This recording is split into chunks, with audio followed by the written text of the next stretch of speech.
ಪತ್ನಿ ಹೆಸರಿನಲ್ಲಿ CM MUDA site ಪಡೆದಂತಹ ಪ್ರಕರಣಕ್ಕೆ ಸಂಬಂಧಪಟ್ಟ ಹಾಗೆ ಈಗಾಗಲೇ ಸಿಎಂ ವಿರುದ್ಧ ಇಡಿ ಇಸಿಐಆರ್ ದಾಖಲು ಮಾಡಿಕೊಂಡಿದೆ.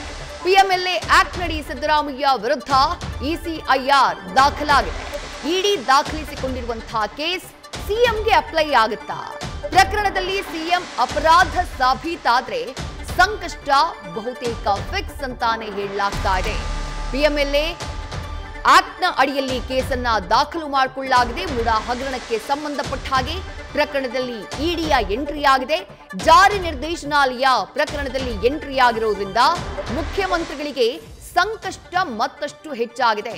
ಮುಖ್ಯಮಂತ್ರಿ ಹಾಗೆ ಮುಖ್ಯಮಂತ್ರಿಗಳ ಪತ್ನಿ ಪಾರ್ವತಿಯವರು ಈ ಪ್ರಕರಣದಲ್ಲಿ ಆರೋಪಿಗಳಾಗಿದ್ದಾರೆ. ಲೋಕಾಯುಕ್ತದಲ್ಲಿ ದಾಖಲಾಗಿರುವಂತಹ ಎಫ್ಐಆರ್ನಲ್ಲಿ ಈಗ ಈ ಪ್ರಕರಣದಲ್ಲಿ ಅಕ್ರಮ ಹಣದ ವಹಿವಾಟು ಕೂಡ ನಡೆದಿರುವಂತಹ ಅನುಮಾನದ ಹಿನ್ನೆಲೆಯಲ್ಲಿ ಇಡಿ ಈ ಪ್ರಕರಣಕ್ಕೆ ಎಂಟ್ರಿ ಆಗಿದ್ದು ಆಲ್ರೆಡಿ ಇಸಿಐಆರ್ ದಾಖಲು ಮಾಡಿಕೊಂಡಿದೆ. ಹಾಗಾಗಿ ಪ್ರಕರಣಕ್ಕೆ ಸಂಬಂಧಪಟ್ಟ ಹಾಗೆ ಸಿದ್ದರಾಮಯ್ಯ ಅವರಿಗೂ ಕೂಡ ಸಂಕಷ್ಟ ಎದುರಾಗುವಂತಹ ಸಾಧ್ಯತೆ ಕಂಡು ಬರ್ತಾ ಇದೆ. ಒಂದು ವೇಳೆ ಅಪರಾಧ ಸಾಬೀತಾದ್ರೆ ದೊಡ್ಡ ಮಟ್ಟದ ಕಾನೂನು ಸಂಕಷ್ಟದ ಸುಳಿಯಲ್ಲಿ ರಾಜ್ಯದ ಮುಖ್ಯಮಂತ್ರಿಗಳಾಗಿರುವಂತಹ ಸಿದ್ದರಾಮಯ್ಯ ಅವರು ತಗಲು ಹಾಕೊಳ್ಳಬಹುದು. ಈಗಾಗಲೇ ಆ 14 ಸೈಟ್ಗಳನ್ನ ಯಾವ ಸೈಟ್ಗಳು ವಿವಾದಕ್ಕೆ ಕಾರಣ ಆಗಿದ್ದಾವೋ ಅದನ್ನ ವಾಪಸ್ ಮಾಡುವಂತಹ ಕೆಲಸವನ್ನ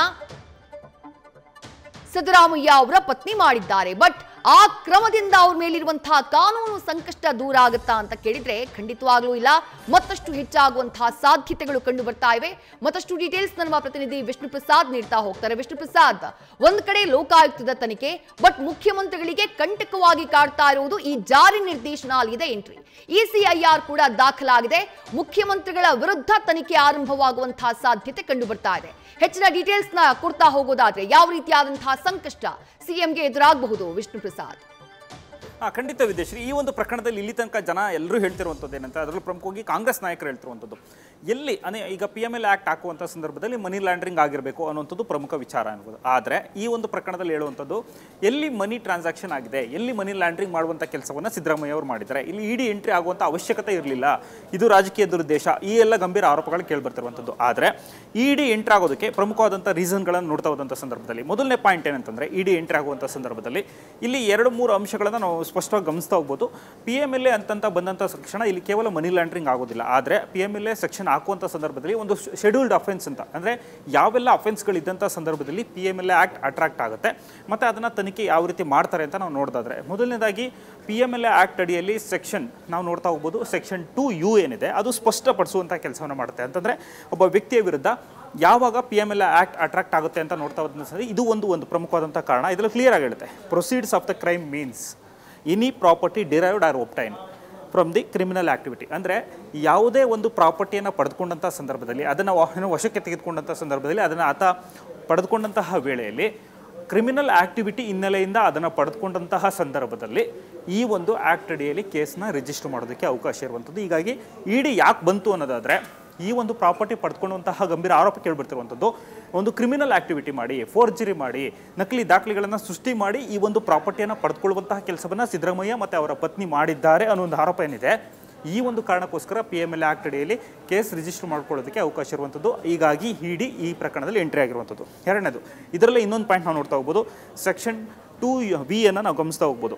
ಈ ಪ್ರಾಪರ್ಟಿ ಯಾವ್ಯಾವುದು ಅಂದರೆ ಯಾವೆಲ್ಲ ಪ್ರಾಪರ್ಟಿಗೆ ಈ ಒಂದು ಸೆಕ್ಷನ್ ಅಡಿಯಲ್ಲಿ ಕೇಸ್ನ ಹಾಕೊಳ್ಳೋದಕ್ಕೆ ಅವಕಾಶ ಬರುತ್ತೆ ಅಂತ ನೋಡೋದಾದರೆ, ಎನಿ ಪ್ರಾಪರ್ಟಿ, ಅದರಲ್ಲಿ ಕ್ಲಿಯರ್ ಆಗಿ ಹೇಳುವಂಥದ್ದು, ಅವ್ರು ಸ್ಪಷ್ಟವಾಗಿ ಹೇಳ್ತಾರೆ, ಮೂವೇಬಲ್ ಆರ್ ಇಮ್ಮೂವೇಬಲ್, ಇದು ಸಾಮಾನ್ಯವಾಗಿರುವಂಥ ಸ್ಥಿರಾಸ್ತಿ ಅಥವಾ ಚಾರಾಸ್ತಿ ಇರ್ಬೋದು. ಟ್ಯಾಂಜಿಬಲ್ ಆರ್ ಇಂಟ್ಯಾಂಜಿಬಲ್, ಅಂದರೆ ಕಣ್ಣಿಗೆ ಕಾಣ್ಬೋದು, ಕಣ್ಣಿಗೆ ಕಾಣ್ದಲೇ ಇರ್ಬೋದು, ದಾಖಲೆ ಇರ್ಬೋದು, ದಾಖಲೆ ಇಲ್ಲದೆ ಇರ್ಬೋದು. ಆದರೆ ಆ ಒಂದು ಪ್ರಾಪರ್ಟಿ ಏನಿದೆ, ಬಿಹೈಂಡ್ ಆ ಪ್ರಾಪರ್ಟಿ ಬರುವಂತಹ ಮೂಲ ಏನಿದೆ ಅದು ಕ್ರಿಮಿನಲ್ ಆಕ್ಟಿವಿಟಿಯಿಂದ ಆಗಿರಬೇಕು. ಅಂದರೆ ಕ್ರಿಮಿನಲ್ ಚಟುವಟಿಕೆಯಿಂದ, ಅಪರಾಧಿಕ ಚಟುವಟಿಕೆಯ ಕಾರಣಕ್ಕೋಸ್ಕರ ಆ ಮೂಲಕ ಈ ಒಂದು ಪ್ರಾಪರ್ಟಿಯನ್ನು ಪಡೆದುಕೊಳ್ಳಲಾಗಿದೆ ಅನ್ನುವಂತಹ ಆರೋಪ ಬಂದಂಥ ಸಂದರ್ಭದಲ್ಲಿ ಇಡಿ ಎಂಟ್ರಿ ಆಗ್ಬೋದು. ಅಂದರೆ ಇಲ್ಲಿ ತನಕ ಯಾಕೆ ಇಡೀ ಈ ಪ್ರಕರಣಕ್ಕೆ ಎಂಟ್ರಿ ಆಯಿತು ಅನ್ನೋ ಪ್ರಶ್ನೆ ಏನಿದೆ, ಇದಕ್ಕೆ ಇದು ಸ್ಪಷ್ಟನೆ ಕೊಡುವಂಥ ಕೆಲಸ ಆಗಿದೆ. ಇನ್ನು ICIR ದಾಖಲಿಸುವಂಥ ಕೆಲಸವನ್ನು ಇಡಿ ಅಧಿಕಾರಿಗಳು ಮಾಡಿದ್ದಾರೆ. ಅದರಲ್ಲಿ ಯಾವ ಸೆಕ್ಷನ್ ಅಡಿಯಲ್ಲಿ, ಅಂದರೆ ಅಪರಾಧ ಏನಾಗಿದೆ ಅನ್ನುವಂಥದ್ದು ಏನಿದೆ ಮತ್ತು ಅದರಲ್ಲಿ ಏನನ್ನು ಫೈಂಡ್ ಔಟ್ ಮಾಡಿ ICIR ದಾಖಲಿಸಿದೆ ಅನ್ನೋದು ICIR ಕೈ ಸಿಕ್ಕಂತಹ ಬಳಿಕ ಗೊತ್ತಾಗುತ್ತೆ. ಆದರೆ ಈ ಪ್ರಕರಣದಲ್ಲಿ ಈಗ ಈ ಅಡಿಯಲ್ಲಿ ಕೇಸನ್ನು ಟೇಕಪ್ ಮಾಡಿದರೆ, ಆದರೆ ಈ ಕೇಸ್ ಮೂವ್ ಆಗಬೇಕು ಅಂದರೆ, ಪ್ರೂವ್ ಆಗಬೇಕು ಅಂತಂದರೆ ಮೂಲ ಪ್ರಕರಣ ಈಗ ಲೋಕಾಯುಕ್ತಕ್ಕೆ ದೂರು ಕೊಟ್ಟಿದ್ದಾರೆ ಸ್ನೇಹಮಯಿ ಕೃಷ್ಣ ಅವರು, ಅಕ್ರಮವಾಗಿ ಫೋರ್ಜರಿ ಮಾಡಿ ದಾಖಲೆಗಳನ್ನು ಕೊಟ್ಟು ಈ ಒಂದು ಪ್ರಾಪರ್ಟಿ ಖರೀದಿ ಮಾಡಿದ್ದಾರೆ ಅಂತ. ಈ ಕ್ರಿಮಿನಲ್ ಆಕ್ಟಿವಿಟಿ ಏನಿದೆ ಇದು ಪ್ರೂವ್ ಆದರೆ ಮಾತ್ರ ಇಡಿ ಅಧಿಕಾರಿಗಳು ದಾಖಲಿಸಿರುವಂತಹ ICIR ಸ್ಟ್ಯಾಂಡ್ ಆಗುತ್ತೆ. ಒಂದು ವೇಳೆ ಲೋಕಾಯುಕ್ತ ಅಧಿಕಾರಿಗಳು ತನಿಖೆ ನಡೆಸುವಂಥ ಸಂದರ್ಭದಲ್ಲಿ ಸಿದ್ದರಾಮಯ್ಯ ಅವರ ವಿರುದ್ಧ ಬಂದಿರುವಂಥ ಆರೋಪ ಸಾಬೀತಾಗದಿದ್ದಂತಹ ವೇಳೆಯಲ್ಲಿ ಇಡಿ ದಾಖಲಿಸಿರುವಂತಹ ಪ್ರಕರಣ ಕೂಡ ಆಟೋಮೆಟಿಕಲಿ ಕೊಲಾಪ್ಸ್ ಆಗ್ತಾ ಹೋಗುತ್ತೆ. ಅಂದರೆ ಆ ಕೇಸ್ ಕೂಡ ಸ್ಟ್ಯಾಂಡ್ ಆಗೋದಕ್ಕೆ ಅವಕಾಶವಿಲ್ಲ. ಈ ಮೂಲಕ ನೋಡೋದಾದರೆ ಸಿದ್ದರಾಮಯ್ಯ ಅವರ ವಿರುದ್ಧವಾಗಿ ಈಗ ಬಂದಿರುವಂತಹ ಇಡಿ ದಾಖಲಿಸಿರುವಂತಹ ಕೇಸ್ ಏನಿದೆ ಇದು ಸ್ಟ್ಯಾಂಡ್ ಆಗುವಂಥದ್ದು ಸದ್ಯಕ್ಕುಂಟು. ಆದರೆ ಈ ಪ್ರಕರಣದ ಮೂಲ ಅಪರಾಧವನ್ನು ಸಾಬೀತುಪಡಿಸುವಂತಹ ಕೆಲಸವನ್ನು ತನಿಖಾಧಿಕಾರಿಗಳು ಮಾಡಬೇಕಾಗುತ್ತೆ. ಸೂಕ್ತ ಸಾಕ್ಷ್ಯಾಧಾರಗಳ ಸಮೇತ ಇದನ್ನು ಪ್ರೂವ್ ಮಾಡಬೇಕಾಗುತ್ತೆ. ಅದು ಪ್ರೂವ್ ಆದರೆ ಇಲ್ಲಿ ಸಿದ್ದರಾಮಯ್ಯ ಅವರ ವಿರುದ್ಧ ಇಡಿ ಪ್ರಕರಣವು ಕೂಡ ಮುಂದಿನ ದಿನಗಳಲ್ಲಿ ಸಂಕಷ್ಟ ತರುವಂತಹ ಸಾಧ್ಯತೆಗಳಿದೆ. Vidyashree, thank you Vishnu Prasad. ತಮ್ಮೆಲ್ಲ ಡೀಟೇಲ್ಸ್. ನ್ಯೂಸ್ ಫಸ್ಟ್ ನಿರ್ಭೀತಿಯಿಂದ ನಿಮ್ಮ ಪರವಾಗಿ.